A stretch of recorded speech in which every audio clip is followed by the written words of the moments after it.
TDP, BJP, Janasena నుంచి నర్సాపురం లోక్సభకి పోటీ చేసే అభ్యర్థి ఎవరు? ఈ సీటు బీజేపీకి ఇచ్చినట్లు ప్రచారం జరుగుతుంది. గతంలో పొత్తులో ఉన్నప్పుడు కూడా నర్సాపురం నుంచి బీజేపీనే పోటీ చేసింది. ఒకసారి సినీ నటుడు కృష్ణంరాజు, మరోసారి గోకరాజు గంగరాజు గెలిచారు. ఇప్పుడు కూటమిలో మరోసారి నర్సాపురం సీటు బీజేపీకి ఇవ్వడంతో పోటీ చేసేది ఎవరనే ఉత్కంఠ నెలకొంది. YCP rebel MP Raghurama Krishnaraju ticket ఆశిస్తున్నారు. తాను పోటీ చేస్తానని పలుమార్లు స్వయంగా ప్రకటించారు. అయితే బీజేపీ మరికొన్ని పేర్లను ఎంపీ అభ్యర్థిగా పరిశీలిస్తున్నట్లుగా సమాచారం. బీజేపీ ఏపీ క్రమశిక్షణ committee chairman pak Satyanarayana, AP BJP కార్యదర్శి భూపతిరాజు శ్రీనివాస వర్మ పేర్లను వడపోస్తున్నట్లుగా తెలుస్తోంది. అలాగే కేంద్ర మాజీ మంత్రి కృష్ణరాజు భార్య శ్యామలాదేవి, కృష్ణరాజు మేనలుడు నరేంద్ర వర్మ పేర్లు కూడా పరిశీలిస్తున్నట్లుగా చెబుతున్నారు. అయితే వైసీపీ నుంచి ఎంపీ అభ్యర్థిగా శెట్టిబలిజ సామాజిక వర్గానికి చెందిన గూడూరు ఉమాబాలకు టికెట్ ఇచ్చారు.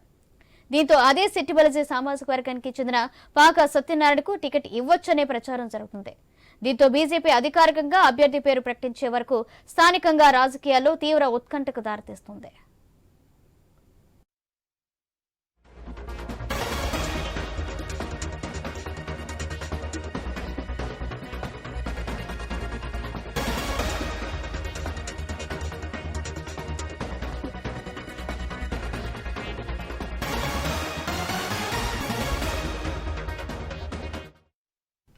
టీడీపీ, బీజేపీ, జనసేన నుంచి నర్సాపురం లోక్సభకు పోటీ చేసే అభ్యర్థి ఎవరు? ఈ సీటు బీజేపీకి ఇచ్చినట్లు ప్రచారం జరుగుతుంది. గతంలో పొత్తులో ఉన్నప్పుడు కూడా నర్సాపురం నుంచి బీజేపీనే పోటీ చేసింది. ఒకసారి సినీ నటుడు కృష్ణంరాజు, మరోసారి గోకరాజు గంగరాజు గెలిచారు. ఇప్పుడు కూటమిలో మరోసారి నర్సాపురం సీటు బీజేపీకి ఇవ్వడంతో పోటీ చేసేది ఎవరనే ఉత్కంఠ నెలకొంది. YCP rebel MP Raghurama Krishnaraju ticket ఆశిస్తున్నారు. అయితే తాను పోటీ చేస్తానని పలుమార్లు కూడా స్వయంగా ప్రకటించారు. అయితే బీజేపీ మరికొన్ని పేర్లను ఎంపీ అభ్యర్థిగా పరిశీలిస్తున్నట్టుగా తెలుస్తోంది. బీజేపీ ఏపీ క్రమశిక్షణ committee chairman pak Satyanarayana, AP BJP కార్యదర్శి భూపతిరాజు శ్రీనివాస వర్మ పేర్లను వడపోస్తున్నట్లుగా తెలుస్తోంది. అలాగే కేంద్ర మాజీ మంత్రి కృష్ణరాజు భార్య శ్యామలాదేవి, కృష్ణరాజు మేనలుడు నరేంద్ర వర్మ పేర్లు కూడా పరిశీలిస్తున్నట్లుగా చెబుతున్నారు. వైసీపీ నుంచి ఎంపీ అభ్యర్థిగా శెట్టిబల్జే సామాజిక వర్గానికి చెందిన గూడూరు ఉమాబాలకు టికెట్ ఇచ్చారు. దీంతో అదే శెట్టిబలిజ సామాజిక వర్గానికి చెందిన పాకా సత్యనారాయణకు టికెట్ ఇవ్వొచ్చన్న ప్రచారం జరుగుతుంది. దీంతో బీజేపీ అధికారికంగా అభ్యర్థి పేరు ప్రకటించే వరకు స్థానికంగా రాజకీయాల్లో తీవ్ర ఉత్కంఠకు దారితీస్తుంది.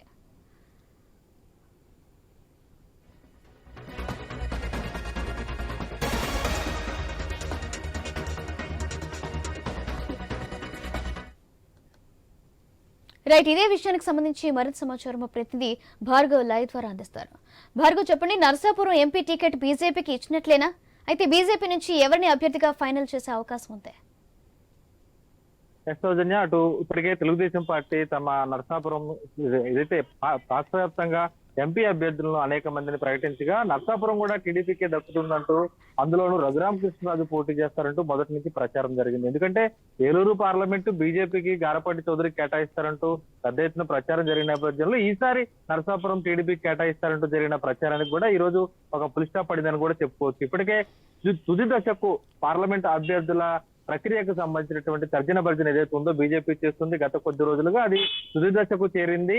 నర్సాపురం పార్లమెంట్ ఖచ్చితంగా బీజేపీ పోటీ చేసేటువంటి అవకాశమే కనిపిస్తుంది. అయితే బీజేపీ తరఫున ఎవరు పోటీ చేస్తారనేది మాత్రం ఖచ్చితంగా ప్రశ్నార్థకంగా మారిందని కూడా చెప్పుకోవచ్చు. ఎందుకంటే రఘురామ కృష్ణరాజు ముందు నుంచి చెప్తున్నట్లు పొత్తులో ఏదో ఒక పార్టీ నుంచి నేను పోటీ చేస్తానని చెప్పినప్పటికీ కూడా ఈసారి ఆ సమీకరణాలు ఏదైతే సామాజిక సమీకరణాలు ఉన్నాయో వాటి ద్వారా ఆయన పోటీ చేయడం లేదనేది మాత్రం ఈ రోజు ఊహాగానాలు వినిపిస్తున్నటువంటి పరిస్థితి కూడా ఉంది. నరసాపురం పార్లమెంట్ లో పెద్ద ఎత్తున ఈ ఊహాగానాలతో అనేక మంది అభ్యర్థులు తెరపైకి వచ్చి తమ ప్రయత్నాలు ఎంపీ టికెట్ కోసం ముమ్మరం చేసినటువంటి పరిస్థితి కూడా ఉంది. ఇందులో ప్రధానంగా అటు బీజేపీలో ఉన్నటువంటి క్రమశిక్షణ సంఘం చైర్మన్ ఎవరైతే ఉన్నారో పాకా సత్యనారాయణ, ఆయనకు సీటు దక్కుతుందంటూ కూడా ఊహాగానాలు వినిపిస్తున్నాయి. ఎందుకంటే వైసీపీలో నర్సాపురం ఎంపీ అభ్యర్థిని బీసీ శెట్టిబలిజ సామాజిక వర్గానికి చెందినటువంటి గూడూరు ఉమాబాలకు కేటాయించడంతో అదే సామాజిక వర్గానికి చెందినటువంటి పాకా సత్యనారాయణకు నర్సాపురం పార్లమెంటు సీటు ఇవ్వాలంటూ కూడా పట్టుబడుతున్నటువంటి పరిస్థితి కూడా ఉంది. శెట్టిబలిజ సామాజిక వర్గంలో ప్రముఖులుగా పాకా సత్యనారాయణ ఉన్నారు. అంతేకాకుండా బీజేపీలో సుదీర్ఘకాలంగా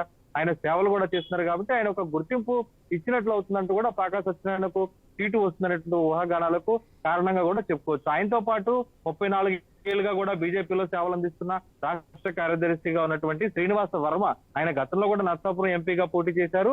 ఇప్పుడు మరోసారి ఆయన పోటీ చేస్తారంటూ కూడా ఊహాగానాలు వినిపిస్తున్నాయి.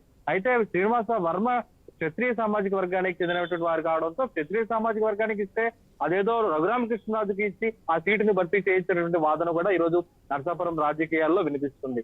వీరితో పాటు ప్రధానంగా గతంలో కేంద్ర మంత్రిగా నర్సాపురం పార్లమెంట్ గెలుపొంది చేసినటువంటి బీజేపీ సీనియర్ నేత దివంగత నటుడు రెబల్ స్టార్ కృష్ణంరాజు సతీమణి గాని, కృష్ణరాజు మేనల్లుడి గాని ఎవరైతే ఉన్నారో వారిద్దరిలో ఎవరో ఒకరికి సీట్ ఇవ్వాలంటూ కూడా క్షత్రియ సామాజిక వర్గం నుంచి ఈ రోజు బీజేపీ వద్ద పావులు కదుపుతున్నట్లు కూడా మనకు సమాచారం అందుతుంది. ఏదేమైనప్పటికీ వీరందరిలో కూడా అటు కృష్ణరాజు సతీమణి శ్యామలాదేవి గాని, మేనల్లుడు నరేంద్ర గాని అటు బీజేపీకి మొదటి నుంచి కూడా అనుకూలంగానే ఉన్నారు. కృష్ణరాజు సుదీర్ఘకాలం అందులో కూడా పనిచేశారు కాబట్టి, సేవలు అందించారు కాబట్టి వారికి ఒక గుర్తింపు ఇవ్వచ్చినటువంటి భావన కూడా ప్రస్తుతం వినిపిస్తుంది.